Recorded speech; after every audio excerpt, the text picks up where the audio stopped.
Hi, hello, నమస్తే అండి. Welcome to my channel. అందరూ ఎలా ఉన్నారు? బాగున్నారా? నేనైతే బాగున్నాను. మీరందరూ కూడా బాగుండాలని కోరుకుంటున్నాను. ఈ సండే మా పెద్ద పాప హాస్టల్కి వెళ్ళాలని నేను ఒక స్పెషల్ డిష్ అయితే చేసుకొని వెళ్ళాను. నేను పనీర్ క్యాప్సికమ్ కర్రీ చేసుకెళ్ళాను. ఇంకా వీటితో పాటు రైస్ వచ్చేసి బగారా రైస్ చేసుకున్నాను.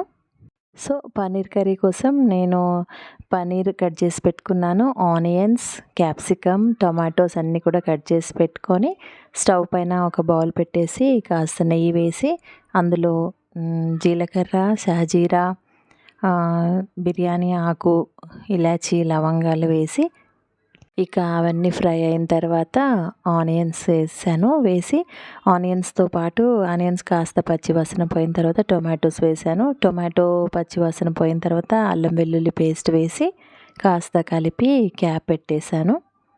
ఇక కాసేపటి తర్వాత ఆనియన్స్, టొమాటోస్ అంతా మగ్గిపోయిన తర్వాత వాటిని బ్లెండ్ చేశాను.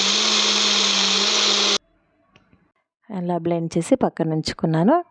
పక్కన స్టవ్ పైన ఇంకో కడాయి పెట్టి కాస్త నెయ్యి వేసి అందులోనే కాస్త కారం, ధనియా పౌడర్, ఇంకా గరం మసాలా పౌడర్, కాస్త పసుపు ఇవన్నీ కూడా వేసి ఆ ఘీలో కాస్త ఫ్రై అయిన తర్వాత ఇంకా ఇంతకుముందు బ్లెండ్ చేసి ఉంచుకున్న ఆ పేస్ట్ని అందులో వేసేయాలి.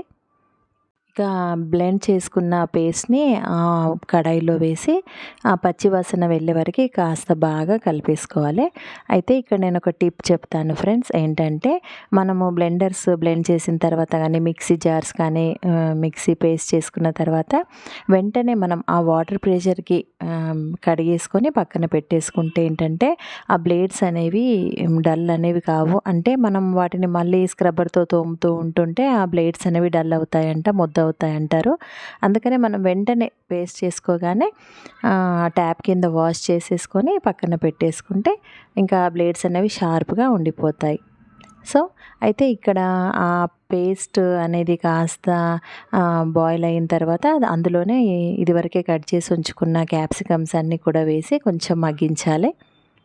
క్యాప్సికమ్స్ అన్నీ మగ్గి కాస్త మెత్తబడిన తర్వాత కట్ చేసి ఉంచుకున్న పనీర్స్ వేసి కలిపేసి బాయిల్ చేయాలి. ఇక కాస్త బాయిల్ అయిన తర్వాత మార్వాడి మేతి వేసి ఇంకా గార్నిష్ కోసం కొరియాండర్ లీవ్స్ కూడా వేసేసి కాసేపు క్యాప్ పెట్టి బాయిల్ చేయాలి. ఇక ఆయిల్ అనేది పైకి రాగానే ఒక్కసారి కలిపేసుకొని ఆ ముక్కలకు మొత్తం ఆ పేస్ట్ అబ్జర్వ్ అయిందా లేదా చూసి ఆ క్యాప్సికమ్ ముక్కలు కూడా ఉడికినాక కర్రీ ఇంకా ఆఫ్ చేసుకోవాలి.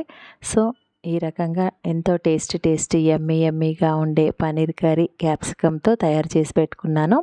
ఇంకో సైడ్ బగారా రైస్ రెడీ చేసుకొని హాట్ బాక్స్లో ఇంకా ఈ టిఫిన్ బాక్స్లో అయితే కర్రీని ప్యాక్ చేసుకున్నాను. ఇంకా వీటితో పాటు స్నాక్ ఐటెం వచ్చేసి నమ్కీన్ చేశాను. అంటే ఇది నమక్ ప్యాల అంటారు. మైదా పిండి, సాల్ట్, ఘీతో చేస్తారు. సో చాలా టేస్టీగా అయినాయి ఫ్రెండ్స్ అవి కూడా. సో హోప్ ఈ వీడియో మీకు నచ్చి ఉంటుంది ఫ్రెండ్స్.